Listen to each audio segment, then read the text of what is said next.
post-quantum authorization layer for dApps and stablecoins. Ashish Junghel is the founder and CEO of Zenith Studio Innovation Labs and the brain behind Quantzen trademark. With a background spanning blockchain engineering, applied cryptography, and post-quantum security, he focuses on building practical, deployable defenses for real-world digital infrastructure.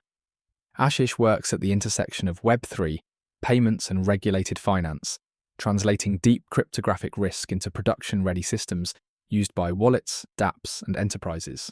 So it all started like 1.5 years back when I saw the gap, like the quantum threat is very near. And there's, of course, a gap on the Web3 side where all the digital signatures are placed on the blockchain itself. And it's a too much threat with the quantum attacks, which will be coming very soon. So as we know that every user's identity is a public address on chain, and every action is authorized by your private keys. So computing has a power to decrypt the private key from your public address. That's called harvest now, decrypt later. So when I started working on this, like a lot of people asked me like quantum is far away. So why do you need this solution? I asked the same question, like anyone can guarantee that when it will happen, or is it too late, or no one can give up a perfect date for this. So we need to have a solution. We need to protect the Web3 ecosystem now because we do not know when it will come. But as we are seeing the growing market of quantum computers,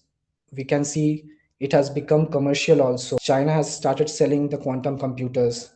We can see the quantum computers are coming in the form of cloud service, in the form of chips. So I think it will be in the hands of every users in the upcoming future in the next 3 to 4 years. So this is the right time where we can provide a solution for this. And we have seen the history, like when the HTTPS came, so nobody was willing to adopt it. We know that Amazon and eBay were the first one who adopted the HTTPS, and the companies who didn't adopt it were shut down. So the history has the answer.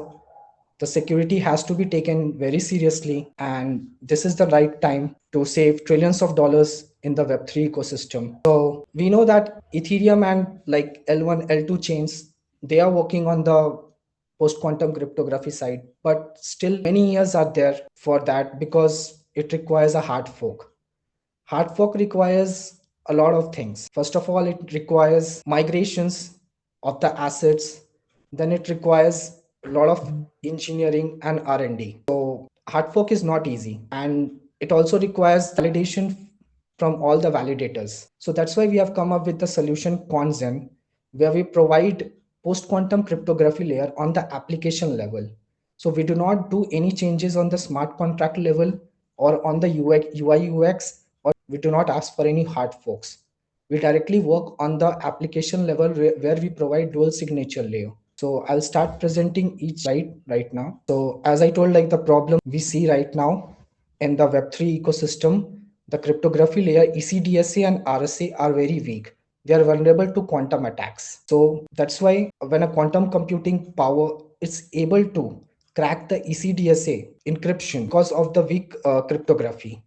So that's why we have come up with a solution where we have used NIST approved algorithms, dilithium for digital signature and Kyber for encryption. The problem we see that every major decentralized applications like wallet or decentralized exchanges or centralized exchanges, everything they works on the classical encryption called ECDSA and RSA, which is vulnerable to quantum attacks. So the major problem we can see here is harvest now, decrypt later, which the attackers will be able to harvest now the public addresses, and in the near future it will be able to crack the private keys, extract the private keys of the user, or they can also forge the digital signatures. So we have introduced the Quantzen. It's the first dual signature SDK. So basically we do not change anything on the classical signature ECDSA, which is currently happening in the wallets and the decentralized applications. We add a second layer on top of this signature called dilithium, which is a NIST approved algorithm. We have created our own proprietary library using these algorithms, which my teammate Mithun will be explaining shortly. So we do not change anything on the smart contract level also. We do not change anything on the UI UX part also. Our own wallet, and then we have integrated it during the testing phase where we have implemented our Quantzen layer. So now the wallet has become post-quantum cryptography, accepting both the signatures. One is classical ECDSA and the dilithium layer also. So if you remove the dilithium layer from the wallet, the transactions won't be happening after that. So basically, that's the magic. Like the attacker has to go to pass through both the signatures. One is ECDSA and the dilithium signature. So let's assume that with a quantum computing power, he will be able to attack the ECDSA and crack the private key. But when he passes through our layer, which is the dilithium layer, he won't be able to crack this.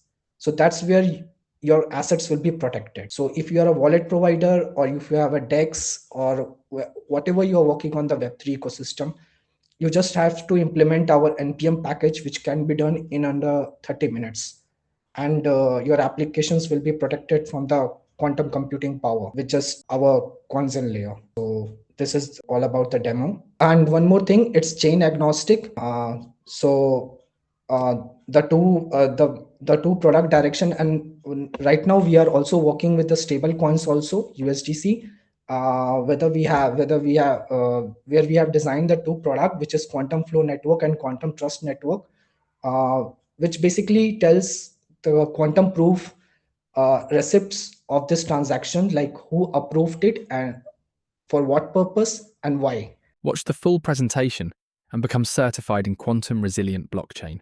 Simply search Quantum Security Defense.